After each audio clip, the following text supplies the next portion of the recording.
Hey guys, welcome back to my YouTube channel The Medicos World and I am your mentor Rupali Sharma. तो students हम लोग कर रहे थे क्लास 12th का chapter human health and disease. उसी को कंटिन्यू करते हुए हम अपने इस चैप्टर के लास्ट पोर्शन पे आ चुके हैं। अब हम बड़ी बड़ी बीमारियां करने वाले हैं जैसे कि एड्स, कैंसर, ड्रग्स, ये सब और इनके प्रिवेंशन। तो आज जो हम टॉपिक करेंगे वो है AIDS. So let's get started. देखो सबसे पहले इंट्रो दिया हुआ है। The word AIDS stand for acquired immunodeficiency syndrome. I hope ये आप लोगों को बचपन से याद होगा। आई मीन कि जो चाइल्डहुड क्लासेस होती है 6, 7, 8 उसके अंदर इसकी डेफिनेशन याद हो जाती है बच्चों को। तो मैं आशा करती हूँ कि आप लोगों को ये याद होगी। अब देखो लेकिन फिर भी मैं समझाती हूँ। एक्वायर्ड का मतलब क्या होता है यहाँ पे, जो हम लोग गेन कर रहे हैं। बाय बर्थ प्रेजेंट नहीं है हमारी बॉडी के अंदर, लेकिन हमने क्या कर लिया, उसको एक्वायर कर लिया, गेन कर लिया है एट द अर्ली एजेस। उसके बाद क्या है हमारा इम्यूनो, यानी कि इम्यूनिटी, जो हमारा इम्यून सिस्टम है उससे रिलेटेड उसकी क्या हो गई, तुम लोगों के अंदर डेफिशिएंसी हो गई भाई, डिक्रीज हो गया तुम्हारा जो इम्यून सिस्टम है वो अच्छे से काम नहीं कर पा रहा। और सिंड्रोम का मतलब तो आप लोगों को पता ही होगा क्या, कि ग्रुप ऑफ डिजीज़। किसी एक बीमारी को हम लोग एड्स नहीं कहते। एड्स के अंदर क्या होता है, बहुत सारी डिजीज़ का ग्रुप होता है, इसीलिए वर्ड यूज़ करते हैं हम लोग सिंड्रोम। तो एड्स क्या हुआ, एक्वायर्ड इम्यूनो डेफिशिएंसी सिंड्रोम की ग्रुप ऑफ डिजीज़, जिसकी वजह से क्या हो गया, हमारी इम्यूनिटी डिक्रीज हो गई और हमने उसे क्या किया है, at the early stages of life acquire किया है या फिर गेन किया है। तो ये किसकी वजह से कोज, तो आप लोगों को ये भी पता होगा कि जो एड्स है वो कौन कोज करता है हमारी बॉडी के अंदर, किसकी वजह से होता है, हमारा HIV वायरस की वजह से, जिसकी फुल फॉर्म क्या होती है, ह्यूमन इम्यूनो डेफिशिएंसी वायरस। कि ह्यूमन के अंदर क्या हो गई, इम्यूनिटी की डेफिशिएंसी कोज करने वाला वायरस, वो क्या कोज करेगा हम लोगों को, एड्स। और जो ये HIV होता है ना, ये भी क्या होता है, ये मेंबर होता है एक ग्रुप ऑफ वायरसेस का, जिनको हम लोग रेट्रोवायरस बोलते हैं। रेट्रोवायरस क्या है, ग्रुप का नाम है। ये क्या है, हमारे ग्रुप का नाम है और इसी ग्रुप का मेंबर है एक कौन, HIV, जो क्या कोज करेगा, हमारा एड्स। तो देखो यहाँ पर इंट्रोडक्शन में क्या बोला है,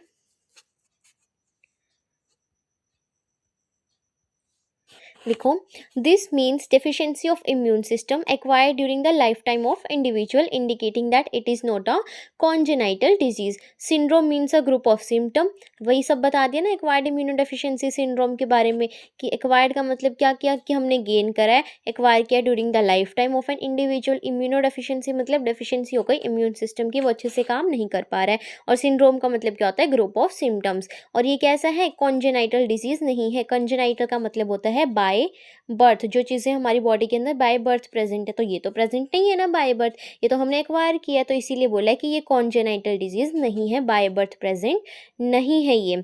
फिर देखो यहाँ पे क्या बोला है, कि जो एड्स है उसका पहला केस कब रिपोर्ट किया था हम लोगों ने, 1981 में, ये याद रखना। And in the last 25 years or so it has spread all over the world, killing more than 25 million persons. यहाँ पे क्या बोला है कि सबसे पहला केस हमने कब रिपोर्ट किया था, कब मिला था हमको, 1981 में, और वो भी मोस्ट प्रोबेबली हम लोगों को कहाँ मिला था, अमेरिका के अंदर मिला था। ठीक है, तो उसके बाद क्या हो गया, जो लास्ट हमारे 25 ईयर्स हैं या उससे भी ज़्यादा, उन ईयर्स के अंदर हमारे रिसेंट जो ईयर्स हैं, जो एड्स है वो बहुत ज़्यादा जल्दी जल्दी फैलता जा रहा है और 25 मिलियन पर्सन से भी ज़्यादा लोगों को इसने क्या कर दिया है, डेथ की रेट पे पहुंचा दिया है, किल कर दिया है। फिर नेक्स्ट देखो, AIDS is caused by HIV, human immunodeficiency virus, a member of group of virus called retrovirus, ये बताया मैंने, which have an envelope enclosing the RNA genome. अब ये जो HIV है, ये क्या करेगा, इसके अंदर क्या प्रेजेंट होगा, तुम्हारा RNA जीनोम, यानी कि HIV के अंदर क्या प्रेजेंट है, RNA प्रेजेंट है। लेकिन हमारी बॉडी के अंदर क्या प्रेजेंट होता है, सेल्स के अंदर DNA। तो RNA हमारी बॉडी में कैसे काम करेगा, सोचने वाली बात है ये तो, है ना। तो क्या होगा, हमारी बॉडी के अंदर एक एंजाइम प्रेजेंट होता है। आप लोगों को पता है एंजाइम क्या होता है, एंजाइम कुछ नहीं होता, सिर्फ प्रोटीन का नाम होता है, प्रोटीन को एंजाइम बोल देते हैं। ठीक है, तो एंजाइम क्या करता है, किसी भी एक चीज़ को दूसरी चीज़ में कन्वर्ट करने का काम करता है, या फिर जो भी हमारी बॉडी के अंदर रिएक्शन चल रही है उनको स्पीड अप करने का काम करता है, एनहेंस कर देता है उनको, यानी कि उनकी जो पावर है, कि जो भी मान लो ये हमारा सबस्ट्रेट है, सबस्ट्रेट क्या है, कि जो भी हमारे पास रॉ मटेरियल प्रेजेंट है, ठीक है, इससे हमको क्या बनाना है, ये प्रोडक्ट बनाना है। तो बीच में हमने क्या डाल दिया, एंजाइम डाल दिया। तो एंजाइम की वजह से क्या होगा, ये जो हमारा रॉ मटेरियल है ये जल्दी जल्दी से फटाफट प्रोडक्ट बन जाएगा। ठीक है, तो ये क्या करने का काम कर रहा है, चेंज करने का काम कर रहा है ना इसको, प्रोडक्ट के अंदर, सबस्ट्रेट से प्रोडक्ट बनाना है। तो ऐसे ही हमारी बॉडी के अंदर बहुत सारे एंजाइम प्रेजेंट है। तो इनमें से ही एक एंजाइम होता है हमारा क्या, आरएनए ट्रांसक्रिप्टेज। क्या होता है हमारा, आरएनए ट्रांसक्रिप्टेज। ठीक है, कि आरएनए को ट्रांसक्रिप्ट कर दो। और देखो एज वर्ड जहाँ भी आता है ना, उसका मतलब होता है एंजाइम, ASE। ठीक है, तो इससे भी आप लोग आइडिया लगा सकते हो। तो आरएनए ट्रांसक्रिप्टेज क्या काम करेगा, आरएनए को डीएनए में कन्वर्ट करने का काम करेगा, ट्रांसक्रिप्ट कर देगा, बदल देगा आरएनए को, किसमें, डीएनए के अंदर। तो क्या बन जाएगा हमारा जो ये HIV वायरस है, HIV जीनोम है, इसके अंदर क्या प्रेजेंट था, आरएनए प्रेजेंट था, वो कन्वर्ट हो गया आरएनए ट्रांसक्रिप्टेज की हेल्प से किस में कन्वर्ट हो गया, डीएनए के अंदर। और हमारी बॉडी के अंदर डीएनए क्या है, एफिशिएंटली वर्क कर सकता है। तो देखो यहाँ पे फिगर में भी दिखाया हुआ है, ये देखो, ये है हमारा रेट्रोवायरस, दिख रहा है आप लोगों को, ये रेट्रोवायरस है। और इसके अंदर ये क्या प्रेजेंट है, वायरल आरएनए प्रेजेंट है ये। ठीक है, फिर क्या हो गया, वायरस ने इन्फेक्ट कर दिया हमारी बॉडी के नॉर्मल सेल्स को, जो अच्छे सेल्स हैं, ठीक है, उनको इफेक्ट कर। तो फिर देखो यहाँ पे क्या हुआ, अभी इसने क्या किया, हमारा जो HIV रेट्रोवायरस है, इसने क्या किया, हमारे नॉर्मल जो बॉडी के सेल हैं उनको अफेक्ट कर दिया है ना, और इसकी इम्यूनिटी को डिक्रीज कर दिया। तो वायरल आरएनए कहाँ घुस गया, हमारी बॉडी के सेल के अंदर घुस गया, ये हमारा साइटोप्लाज्म प्रेजेंट है सेल के अंदर। ठीक है, लेकिन क्या हो गया, हमारा आरएनए तो काम कर ही नहीं सकता भाई बॉडी में, डीएनए से बनी हुई है हमारी सारी बॉडी। तो जो ये जो वायरल आरएनए है, ये किस में कन्वर्ट हो गया, वायरल डीएनए के अंदर कन्वर्ट हो गया, किसकी हेल्प से, जो हमारा आरएनए का रिवर्स ट्रांसक्रिप्टेज है।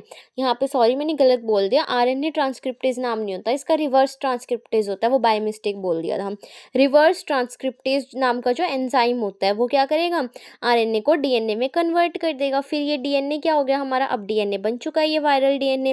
ये क्या कर देगा, आसानी से जो हमारा होस्ट जीनोम है उसके अंदर घुस जाएगा, यानी होस्ट मतलब जिसकी बॉडी में घुसा हुआ है जिस पर्सन की, उसको होस्ट बोल देंगे। ये देखो, ये रहा न्यूक्लियस और ये रहा हमारा डीएनए। तो जो हमारा नया वायरल क्या करेगा, अब ये इन्फेक्टेड सेल जो है हमारा, ये नया वायरल आरएनए प्रोड्यूस कर देगा। ठीक है, क्योंकि हमारे वायरस के अंदर तो आरएनए प्रेजेंट है ना, डीएनए तो हमने सिर्फ किस लिए यूज़ किया था, डीएनए में किस लिए कन्वर्ट किया था, ताकि ये हमारी बॉडी के अंदर काम कर सके, क्योंकि हमारी बॉडी में सिर्फ डीएनए काम कर सकता है, इसीलिए। तो बनेगा तो क्या निकल के बनेगा, वायरल आरएनए। यहाँ पे फिर से हम एंजाइम डाल देंगे, रिवर्स ट्रांसक्रिप्टेज, और क्या बन जाएगा, वायरल आरएनए। अब ये वायरल आरएनए क्या बनाएगा, छोटे छोटे नए नए वायरस प्रोड्यूस कर देगा, और ये नए वायरस क्या करेंगे, हमारे दूसरे बॉडी के सेल्स को अफेक्ट कर देंगे। तो देखो यहाँ पर, देखो मैं तुम लोगों को एक बार HIV का स्ट्रक्चर भी दिखा देती हूँ, रुको।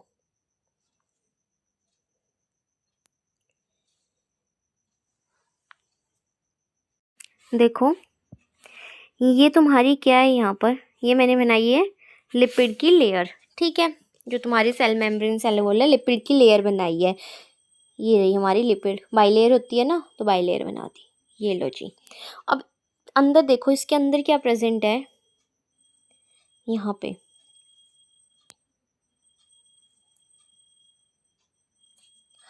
ठीक है, इसको हम लोग क्या बोलते हैं, इसको बोलते हैं प्रोटीन्स प्रेजेंट होते हैं यहाँ पे कुछ। इन प्रोटीन्स का नाम क्या होता है हमारा, P24 और P17। ये दोनों ही प्रोटीन है, P का मतलब प्रोटीन। इसके बारे में ज़्यादा कुछ याद मत रखना, बस ये याद रखना कि प्रोटीन्स प्रेजेंट होते हैं। ठीक है, ये HIV का स्ट्रक्चर चल रहा है, बाहर तो क्या है तुम्हारी लिपिड की लेयर, और अंदर तुम्हारे प्रोटीन्स प्रेजेंट है। अब अंदर क्या प्रेजेंट है तुम्हारा, प्रोटीन तो प्रेजेंट है, ये क्या हो गया तुम्हारा, न्यूक्लियस हो गया, किसका, HIV का। तो न्यूक्लियस के अंदर क्या प्रेजेंट होता है, जल्दी जल्दी से कमेंट करो, न्यूक्लियस के अंदर क्या प्रेजेंट होता है तुम्हारा, आरएनए। ये रहा तुम्हारा वायरल आरएनए आ गया।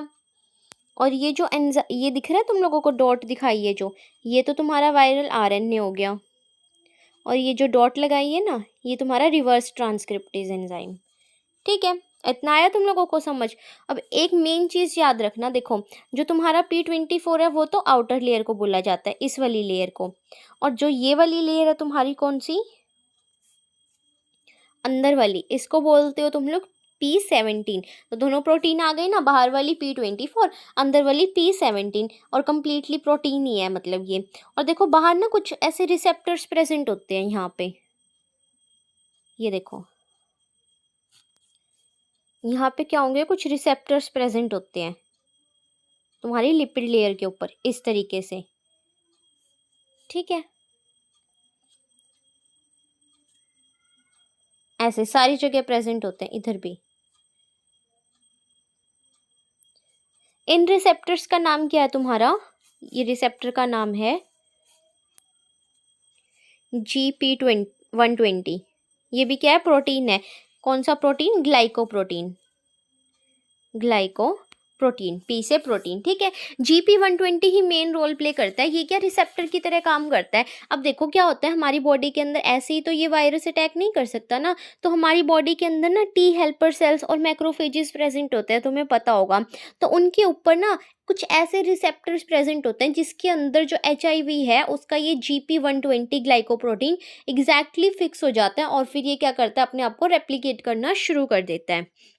फिर आगे देखो, अब हम क्या देखेंगे कि जो HIV है, इन्फेक्शन तो कर दिया हमारे HIV वायरस ने, हमको एड्स तो कर दिया, लेकिन ये एक बंदे से दूसरे बंदे को कैसे फैलेगा, क्योंकि ये कैसा है, मतलब ये कॉन्टेजियस है ना, कम्युनिकेबल डिजीज नहीं कह सकते इसको। लेकिन अगर हम लोग क्या करते हैं, शेयर करते हैं, ब्लड ट्रांसफ्यूजन करते हैं, BT बोलते हैं जिसको, या फिर नीडल शेयर करते हैं, जैसे कई लोग होते हैं ना, देखो तुम लोगों ने बार्बर शॉप में तो गए होंगे, तुम लोग नाई की दुकान पे, तुमने देखा भी होगा कि नाई क्या करता है, जैसे किसी की शेविंग कर रहा है मान लो, तो हल्का सा कट लग गया किसी को, है ना, लग जाता है ना ब्लेड से कट, तो वो क्या करता है, उसको बस ऐसे ही हल्का सा साफ करता है और उसी ब्लेड से दूसरे पर्सन को शेव करने लग जाता है, और उसको भी कट लग गया मान लो, तो उसका ब्लड उसके अंदर चला जाएगा ना, तो उसको भी क्या हो सकता है, एड्स होने के चांसेस होते हैं। तो इस तरीके से देखो यहाँ पे कैसे होगा, एक तो सबसे पहला तुम्हारा जो रीजन है वो है multiple partner, sexual contact with infected person, तुम लोग रख रहे हो, मल्टीपल पार्टनर्स रख रहे हो, बहुत सारे लोगों के साथ क्या कर रहे हो तुम लोग, सेक्सुअल कॉन्टैक्ट बना रहे हो, तो वो नहीं करना है। Transfusion of contaminated blood and blood product, जैसे शेविंग का एग्जाम्पल दिया। बाय शेयरिंग इन्फेक्टेड नीडल का शेयर कर रहे हो तुम लोग। In the case of intravenous drug abuser, जैसे कि जो लोग ड्रग वगैरह लेते हैं ना, डायरेक्ट वेन्स के अंदर इंट्रावेनस ड्रग्स लेते हैं, वो क्या करते हैं ऐसे, मतलब जैसे एडोलेसेंट एज में लोग क्या करते हैं, पीक पे होता है उनका एडोलेसेंट, तो वो क्या करते हैं, एक ही नीडल से काफ़ी सारे लोग क्या कर लेते हैं, इन्फेक्टेड हो सकते हैं, क्योंकि एक ही नीडल से वो लोग ड्रग्स अपने अंदर इंजेक्ट कर लेते हैं ना, तो इस तरीके से। From infected mother to her child through placenta, mother से चाइल्ड में जा सकता है प्लेसेंटा के through. So people who are at high risk of getting this infection include individual who have multiple sexual partner, drug addicts who take drug intravenously, individual who require repeated BT blood transfusion and child born to an HIV infected mother। ये सब क्या हो सकते हैं, इसकी higher risk पे होते हैं लोग। Do you know when do people need repeated BT, आप लोग ये जल्दी जल्दी से कमेंट करोगे कि पीपल जो लोग हैं उनको क्यों जल्दी जल्दी रिपीटेड BT ज़रूरत होती है, ब्लड ट्रांसफ्यूज़न क्यों कराना पड़ता है, क्यों कराएंगे हम लोग ब्लड ट्रांसफ्यूज़न, बताओ। जब हमारे ब्लड के अंदर कुछ दिक्कत होगी, है ना, हमारे क्लॉटिंग फैक्टर अच्छे से काम नहीं कर रहे होंगे, अनीमिया हो अगर किसी पर्सन को, जैसे कि RBC अच्छे से नहीं बन रही है, किसी का खून गाढ़ा होता है, पतला होता है ना, तो उस टाइम पे हम लोग क्या कराते हैं, ब्लड ट्रांसफ्यूज़न कराते हैं। Find out and make a list of such conditions. It is important to note that HIV AIDS is not spread by mere touch और physical contact से नहीं होता है ये यहाँ पे, कि आपने किसी को छू लिया या आप किसी ऐसे बंदे के साथ खाना खा रहे हो जिसको एड्स हो रखा है, तो आपको एड्स होने के चांसेस नहीं है। ये सिर्फ कब होगा, जब आप लोग इंट्रावेनसली मतलब ब्लड का ट्रांसफ्यूजन करते हो अपनी बॉडी के अंदर, उस एड्स वाले बंदे का ब्लड आपकी बॉडी में जा रहा है तभी होगा, फिजिकल कॉन्टैक्ट से नहीं होता है। It spread only through body fluid से होगा। अब आप लोग सोच रहे होंगे कि बॉडी फ्लूइड में तो हमारा सलाइवा भी आता है भाई, तो क्या सलाइवा से किसी को किस करने से भी हो सकता है जो एड्स है, नहीं, किसी को भी किस करने से एड्स नहीं होता है। तो ये याद रखना, क्योंकि किस करना ऐसा तो है नहीं कि तुम घंटों तक किसी को किस करते ही रहोगे, है ना, ऐसा नहीं होता, सिर्फ 1 मिनट 2 मिनट मैक्सिमम 5 मिनट के लिए। तो इसीलिए ज़्यादा सलाइवा क्या होता है, एक पर्सन की बॉडी से दूसरी पर्सन की बॉडी में नहीं जाता है, तो ये किस के थ्रू भी नहीं फैलता है, स्प्रेड नहीं होता। It is hence imperative for the physical and psychological wellbeing that HIV AIDS infected person are not isolated from the family and society. इसीलिए हमें क्या, हम लोग अपने मन में धारणा बना लेते हैं कि अच्छा भाई तेरे को तो एड्स है, तो दूर है, उसको अपनी फैमिली से सोसाइटी से क्या कर देते हैं, बिल्कुल ही अलोन कर देते हैं, आइसोलेट कर देते हैं, बाहर निकाल देते हैं। लेकिन ऐसा नहीं करना है, क्योंकि सिर्फ टच से तो नहीं फैल रहा। There is always a time lag between the infection and appearance of AIDS symptom. अब क्या होता है, देखो किसी पर्सन को एड्स हो गया मान लो, ठीक है, तो ज़रूरी नहीं है, ज़रूरी क्या मतलब ऐसा होता ही नहीं है कि एट द मोमेंट उसके ऑन द स्पॉट ही क्या हो गए, सिम्टम्स अपीयर होने शुरू हो जाते हैं। 5 से 10 साल लग जाता है तुम लोगों को ये पता लगने में कि तुम्हें एड्स है, सिर्फ ये पता लगने में, उसके सिम्टम्स ही इतनी लेट अपीयर होते हैं। तो इन्फेक्शन होना और अपीयर होना ये साथ साथ नहीं होता, बहुत ज़्यादा टाइम लग आ जाता है इसके अंदर, ज़्यादा टाइम। देखो यहाँ पे दिया भी हुआ है 5 से 10 ईयर्स लग जाते हैं। ये मैं तुम लोगों को पढ़ा ही चुकी हूँ कि कैसे हमारा जो HIV है वो हमारी बॉडी के अंदर घुसता है और कैसे इन्फेक्ट करता है। फिर नेक्स्ट देखो, after getting into the body of the person, अब यहाँ पे क्या पहुंच गया, हमारी बॉडी के अंदर पहुंच गया ये virus. After getting into the body of person, virus कहाँ एंटर करता है, हमारी दो चीज़ों पे अटैक्ट करेगा। कहाँ पे, एक तो हमारे टी सेल पे और दूसरा हमारे मैक्रोफेजेस पे। वो मैक्रोफेजेस में पहुंच जाएगा जहाँ पे जो उसका RNA जीनोम है वायरस का वो रेप्लिकेट करेगा और क्या बना लेगा, वायरल DNA बना लेगा। कौन से एंजाइम की हेल्प से, रिवर्स ट्रांसक्रिप्टेज की हेल्प से, वही सब बताया हुआ है। This viral DNA gets incorporated into host. अब ये कहाँ चला जाएगा, तुम्हारा जो होस्ट की बॉडी है, ये होस्ट था ना, इसकी बॉडी के अंदर चला गया, वायरल DNA इनकॉर्पोरेट हो गया, होस्ट के सेल का जो DNA उसके साथ मिक्सअप हो गया। अब देखो, जब ये हमारा जो बॉडी का सेल का DNA है, हमारे खुद के सेल का DNA है बॉडी के, वो जब रेप्लिकेट करेगा उसके साथ तो ये भी मिल गया ना HIV वाला DNA, लेकिन बॉडी को तो नहीं पता कि अच्छा HIV का भी DNA मिल गया। तो वो तो नॉर्मल जैसे हमारे बाकी बॉडी के सेल्स रेप्लिकेट करते हैं और नया नया DNA बनाते हैं, ऐसे ही इस DNA को भी रेप्लिकेट करेंगे, है ना। तो इस DNA के अंदर तो हमारा HIV का भी DNA मिल चुका है, तो वो भी तो रेप्लिकेट करेगा और नए नए क्या बन जाएंगे, वायरस बनते रहेंगे हमारी बॉडी में। The viral DNA gets incorporated हो गया and direct the infected cell to produce virus particles बन जाएंगे। फिर ये मैक्रोफेजेस क्या करेगा, लगातार वायरस को बनाता रहेगा और इस तरीके से ये एक HIV की फैक्ट्री का काम करेगा। किसी भी फैक्ट्री के अंदर, इंडस्ट्री के अंदर तुम लोग क्या कराते हो, कोई एक चीज़ लेते हो और उसको ज़्यादा अमाउंट में प्रोड्यूस कराते हो, है ना। तो ऐसे ही तुम्हारा मैक्रोफेजेस क्या था, उसके पास थोड़ा सा HIV आया बॉडी के अंदर, उसने अपने DNA के साथ उसको मिक्स किया और एप्लीकेशन स्टार्ट कर दी और क्या बनाता गया, तुम्हारा बहुत सारे HIV बनाता गया, एक HIV की फैक्ट्री की तरह वो काम करना शुरू कर दिया। Simultaneously HIV enter into the helper T cells, T lymphocyte, जो तुम्हारे हेल्पर टी सेल्स हैं उन पे भी अटैक कर देगा ये HIV। वहाँ भी पहुँच गया, वहाँ पे भी ऐसे ही सेम करेगा, रेप्लिकेट करेगा और क्या बनाएगा, छोटे छोटे नए नए वायरस बनाएगा। अब ये जो बच्चे वायरस बन रहे हैं ना, प्रोजेनी का मतलब होता है बच्चे बन रहे हैं, जो ये the progeny virus release into the blood, ये कहाँ जाएंगे, ब्लड के अंदर रिलीज हो जाएंगे और किस पे अटैक करेंगे, तुम्हारे जो दूसरे टी लिम्फोसाइट्स हैं उन पे एक्ट करेंगे। जैसे कि तुम्हारे मेमोरी टी सेल्स होते हैं, साइटोटॉक्सिक टी सेल्स होते हैं, हेल्पर को तो पहले ही लपेटे में ले लिया ना, उन पे तो अटैक कर दिया। अब तुम्हारे साइटोटॉक्सिक और जो तुम्हारे मेमोरी टी सेल है उनको भी क्या करेगा, अपने चपेट में ले लेगा, उन पे भी अटैक कर देगा और इम्यूनिटी को पूरी तरीके से डिक्रीज कर देगा। This is repeated leading to progressive decrease in the number of helper T lymphocyte in the body of infected person during this period। अब इस पीरियड में क्या होगा, तुम लोगों को बुखार आएगा, बार बार डायरिया होगा, लूज मोशन लग जाएंगे, वेट लॉस हो जाएगा तुम लोगों का। अब क्योंकि तुम्हारे जो हेल्पर टी लिम्फोसाइट है वो डिक्रीज हो गए हैं, तो जो पर्सन है जिसको एड्स हुआ है उसको क्या हो जाएगा, बहुत सारे इन्फेक्शन होने की भी तो चांसेस है ना, जिनसे वो ओवरकम भी नहीं कर पाएगा। स्पेशली किस टाइप के इन्फेक्शन, जो बैक्टीरिया से होता है, जैसे कि माइकोबैक्टीरियम वायरस या फिर वायरस से हो रहे हैं, फंजाई से हो रहे हैं और कुछ पैरासाइट से भी, जैसे कि टॉक्सोप्लाज्मा। अब जो पेशेंट है वो इतना ज़्यादा इम्यूनो डेफिशिएंट बन चुका है, उसकी इम्यूनिटी इतनी ज़्यादा डिक्रीज हो गई है कि वो खुद को बचा भी नहीं सकता इन इन्फेक्शन से, अपने आप को रोक भी नहीं सकता। क्योंकि देखो, कोई नॉर्मल हेल्दी पर्सन है, उसकी बॉडी तो क्या करती है, अपने आप को बचाती है ना, मतलब तुम्हें इतनी आसानी से तो नहीं होती ना कोई भी बीमारी। लेकिन अब यहाँ पे उस पर्सन की इतनी ज़्यादा इम्यूनिटी गिर चुकी है कि वो खुद को प्रोटेक्ट ही नहीं कर पा रहा है। तो यहाँ पे तुमको समझ आया कैसे प्रोसेस चल रही है, मेनली टी लिम्फोसाइट अफेक्ट हो रहे हैं और मैक्रोफेजेस अफेक्ट हो रहे हैं। मैक्रोफेजेस किसकी तरह काम कर रहे हैं, HIV की फैक्ट्री की तरह। और फिर क्या हो गया, ये टी हेल्पर सेल्स के पास पहुंच गया, इसको भी खत्म कर दिया, इसको भी खत्म कर दिया, बाकी के टी सेल्स को भी खत्म कर दिया और खुद की प्रोजेनी क्या करता रहा, बनाता रहा बनाता रहा। और फिर क्या कर दिया इसने, पूरी बॉडी को इन्फेक्ट कर दिया और भी बहुत सारी बीमारियाँ लग गई हम लोगों को। और इसके सिम्टम अपीयर होने में कितना टाइम लग गया, 5 to 10 ईयर्स लग गई हैं तुम लोगों को। अब इसको चेक कराने के लिए तुम लोग कौन सा टेस्ट कराते हो, तुम लोग कराते हो एलिसा। एलिसा से तुम लोग कैसे याद रखोगे कि एलिसा कराते हैं, याद तो रखना पड़ेगा भाई, एलिसा कराते हैं। एंजाइम लिंक्ड इम्यूनोसॉर्बेंट, ऐसे कैसे याद रख सकते हैं, देखो इसको ऐसे याद रख सकते हो, तुमने एड्स के अंदर क्या कराया, मतलब HIV एंजाइम की हेल्प से ही तो तुम्हारी बॉडी के अंदर काम कर पाया ना। अगर सोचो, देखो सोचने वाली बात है, अगर रिवर्स ट्रांसक्रिप्टेज होता ही नहीं तो क्या एचआईवी तुम्हें अफेक्ट कर पाता? नहीं ना। क्योंकि तो और क्या हो गया इसके अंदर, तुम्हारी इम्यूनिटी भी डिक्रीज हो गई। तो एंजाइम से लिंक हुआ है ये, और क्या हो गया, तुम्हारी इम्यूनिटी सॉर्बेंट हो गई, सैड हो गई, डिक्रीज हो गई। तो ये तुमने टेस्ट करा लिया एलिसा, एंजाइम लिंक्ड इम्यूनोसॉर्बेंट ऐसे, ये फुल फॉर्म ऐसी की ऐसी तुम्हारे नीट के अंदर, बीएससी नर्सिंग के अंदर हर जगह पूछी जाएगी, हर एंट्रेंस एग्जाम में बहुत इंपॉर्टेंट क्वेश्चन है, पक्का आएगा बिल्कुल 100%, लिखवा के ले लो। ट्रीटमेंट ऑफ एड्स हर बार पूछा जाता है ये। Treatment of AIDS with anti retroviral drugs is only partially effective. अब तुमने क्या सोचा, तुम निकले शाने भाई, तुम तो बड़े दिमाग वाले हो। तुमने सोचा कि अच्छा तू रेट्रोवायरल है ना भाई, तू रेट्रोवायरस है, तो मैं तेरे को मारने वाला, तेरे को तेरे खिलाफ ड्रग लूंगा, कौन सा, anti retroviral drug.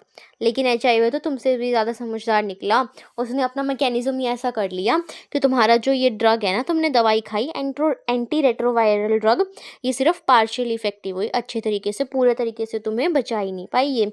They can only prolong the life of the patient but can not prevent death which is inevitable. ये तुम्हें क्या कर देगा, देखो तुम्हें ये ड्रग तो ले लिया, ये दवाई ले ली, ये सिर्फ तुम्हारी लाइफ की जो एक्सपेक्टेंसी है, मतलब तुम्हारा जो जीने का रेट है, सिर्फ उसको थोड़ा लंबा कर सकता है। मतलब अगर तुम लोग 4 साल जीने वाले थे ना, तो ज़्यादा से ज़्यादा 5 साल 6 साल जी लोगे, लेकिन तुम्हारी डेथ तो होनी है, दैन तुम लोगों को 6 साल के बाद भी मरना है, और वही तुम लोगों को 4 साल के बाद भी मरना ही मरना है अगर एड्स हुआ है तो।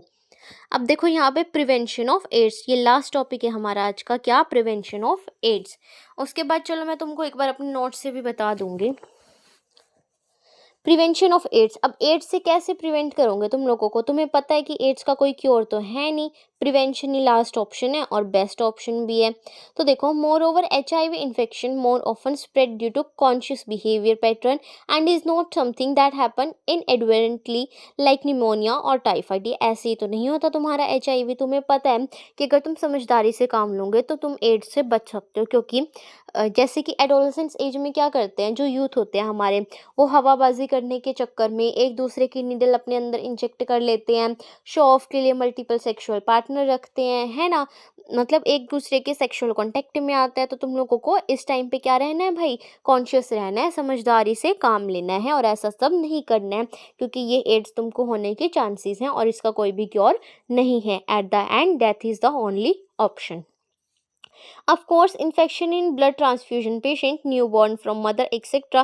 may take place due to poor monitoring. हाँ, ये हो सकता है कि जैसे तुम लोग हॉस्पिटल में गए हो, तुम्हें बीटी दिया गया, मतलब कि ब्लड ट्रांसफ्यूजन किया गया तुम्हारे अंदर, उस टाइम पे तुमको इन्फेक्शन हो जाए तो उस टाइम पे ठीक है, तुम्हारी गलती नहीं है। या फिर किसी मम्मा से बच्चे को हो जाए, मदर से न्यूबॉर्न को हो जाए, है ना, तो उसमें भी तुम्हारी गलती नहीं है, उसमें तो पुअर मॉनिटरिंग की नर्स ने या डॉक्टर ने अच्छे से देखभाल नहीं करी, उस वजह से हो गया। लेकिन जहाँ पे तुम लोग ध्यान दे सकते हो वहाँ पे तो रख सकते हो ना अपना ध्यान। The only excuse may be ignorance, क्या यहाँ पे एक्सक्यूज देंगे वो लोग कि इग्नोर हो गया, लेकिन तुम्हारी तो लाइफ खराब हो गई ना। And it has been rightly said don't die of ignorance, और कहा भी गया है, क्या कहा गया है, कि इग्नोरेंस की वजह से मत मरो। In our country the national AIDS control organisation NACO and other NGOs are doing a lot to educate people about AIDS. अब हमारी जो कंट्री है उसके अंदर क्या है, बहुत सारे एनजीओ भी खुले हुए हैं, और हमारी गवर्नमेंट ने भी क्या किया हुआ है, नाको की स्कीम चलाई हुई है, नेशनल एड्स कंट्रोल ऑर्गेनाइजेशन बनाई हुई है, जो क्या कर रही है, लोगों को एजुकेट कर रही है एड्स के बारे में। और डब्ल्यूएचओ ने भी क्या कर रखे हैं, बहुत सारे प्रोग्राम स्टार्ट किए हुए हैं एचआईवी के इन्फेक्शन को स्प्रेड होने से रोकने के लिए। Making blood from blood bank safe from HIV. अब तुम लोगों को क्या करना चाहिए, देखो, अगर तुम लोग को बीटी भी करा रहे हो, मतलब ब्लड ट्रांसफ्यूजन करा रहे हो, तो जो ब्लड है वो ऐसी किसी से लेने के बजाय तुम लोग क्या करो, ब्लड बैंक से लो, जो कहाँ पे बना हुआ है, हमारे हॉस्पिटल्स के अंदर बना हुआ है। तो यही क्या तुम लोगों के लिए सबसे सेफ ऑप्शन है। Ensuring the use of only disposable needles का यूज़ करो, सिरिंजेस का यूज़ करो, कहाँ पे, जो तुम्हारे पब्लिक और प्राइवेट हॉस्पिटल्स हैं, क्लिनिक्स हैं। और क्या करना चाहिए, फ्री डिस्ट्रीब्यूशन करना है कॉन्डम्स का, ताकि तुम लोग क्या कर सको, जो सेक्शुअल कंटेक्ट में आ रहे हो उस टाइम भी तुम लोग एचआईवी से प्रिवेंट कर सको, खुद को भी और अपने पार्टनर को भी। कंट्रोलिंग ड्रग एब्यूज़ को कंट्रोल करना है, ड्रग्स नहीं लेने हैं, इंजेक्ट नहीं करना है डायरेक्टली इंट्रावेनसली एक ही निडल से। एडवोकेटिंग सेफ सेक्स करना है एंड प्रोमोटिंग रेगुलर चेकअप कराना है। अगर तुम लोगों को लग रहा है कि तुम लोगों को क्या हो, तुम लोग उन लोगों के अंदर आते हो जो ससेप्टिबल हैं, रिस्क पे हैं HIV के, are some such steps taken up. Infection with HIV or having AIDS is something that should not be hidden, since then the infection may spread to many more people. अब यहाँ पे क्या है, जो infection है HIV का या फिर एड्स, ऐसा कुछ नहीं है जो हम किसी से छुपा सकते हैं, क्योंकि इन्फेक्शन तो एक बंदे से दूसरे बंदे को फैल सकता है ना यहाँ पे हमारा नीडल्स के थ्रू।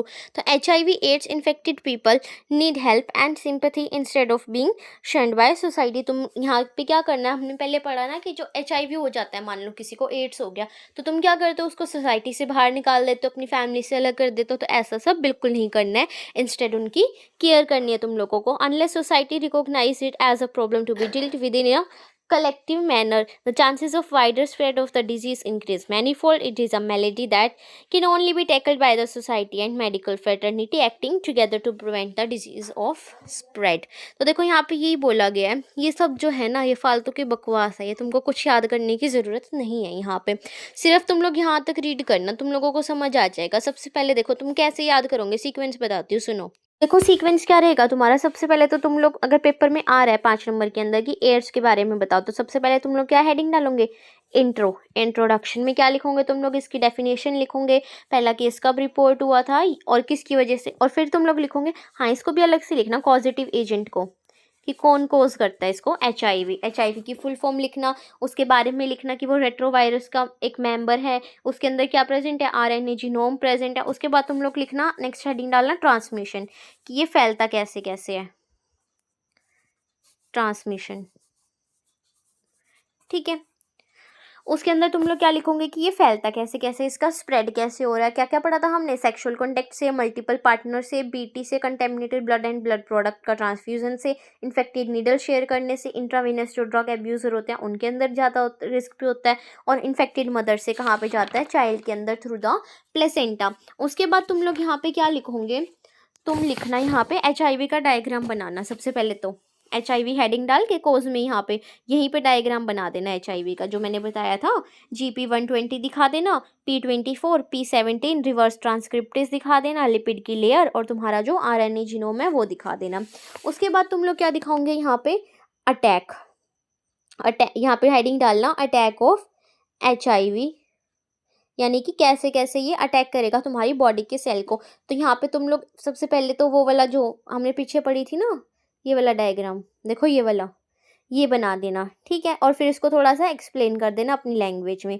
उसके बाद तुम लोग यहाँ पे क्या हेडिंग डालोगे, जो हमारे लिम्फोसाइट्स हैं, अटैक इन लिम्फोसाइट्स, मतलब इसी के अंदर पॉइंटर है ये, अटैक इन लिम्फोसाइट्स, L से लिख रही हूँ यहाँ पे, लिम्फोसाइट समझ जाना। अटैक इन लिम्फोसाइट में कहाँ कहाँ पे अटैक हुआ था, एक हमारा मैक्रोफेजेस में हुआ था और दूसरा हमारा T सेल में। तो यहाँ पे सारी स्टोरी एक्सप्लेन कर देना कि कैसे हमारी इम्यूनिटी डिक्रीज हो गई, ये हमारा HIV की फैक्ट्री की तरह काम कर रहा है, ये हमारा T हेल्पर सेल को भी क्या कर रहा है, ख़राब कर रहा है, डैमेज कर रहा है, उसको भी किल कर रहा है, ठीक है, ये सब लिख देना। उसके बाद एट द एंड तुम लोग लास्ट में आओगे जब, तो तुम क्या लिखोगे यहाँ पे, तुम डालना टेस्ट, ब्रैकेट में लिख देना डायग्नोसिस, कि किससे पता लगाएंगे अब हम लोग कि हमको HIV है। तो यहाँ पे किसके बारे में लिखोगे, एलिसा के बारे में, एंजाइम लिंक्ड इम्यूनोसॉर्बेंट ऐसे उसके बारे में लिख देना, ठीक है, फुल फॉर्म लिख देना उसकी। और एक और टेस्ट तुम लोग यहाँ पे अगर लिखना चाहो तो लिख सकते हो, क्या, वेस्टर्न ब्लॉटिंग भी कर सकते हो। और जो ये तुम्हारी वेस्टर्न ब्लॉटिंग है, ये क्या होता है, तुम्हारा कन्फर्मेटरी टेस्ट होता है, इससे तुम लोगों को पक्का श्योरिटी मिल जाएगी कि तुमको एड्स है या नहीं है, जबकि एलिसा हमारा कन्फर्मेटरी टेस्ट नहीं होता है। उसके बाद तुम लोग क्या लिखोगे यहाँ पे लास्ट में, एट द एंड तुम लिखोगे प्रिवेंशन, कि अब इसको हो तो गया है तुम लोगों को, तो प्रिवेंट कैसे कैसे करोगे, कैसे बच सकते हो इससे, वो सब लिख देना, ठीक है। उसके बाद तुम लोग क्या लिखोगे कि जो स्कीम्स चलाई हुई हैं, और फिर तुम्हारा ये यहाँ पे ख़त्म हो जाए। देखो मैंने क्या क्या बताया, सबसे पहले तुम लोग लिखोगे इंट्रोडक्शन, उसके बाद कोज, ट्रांसमिशन कैसे हो रहा है, अटैक HIV का, फिर अटैक लिखना लिम्फोसाइट्स पे, उसके बाद टेस्ट लिखना, उसके बाद क्या लिखोगे, प्रिवेंशन एंड स्कीम। तो तुम्हें यहाँ पे पक्का full marks 10 out of 10, 5 out of 5 मिल जाएंगे। तो आज की वीडियो यहीं पे ख़त्म करते हैं।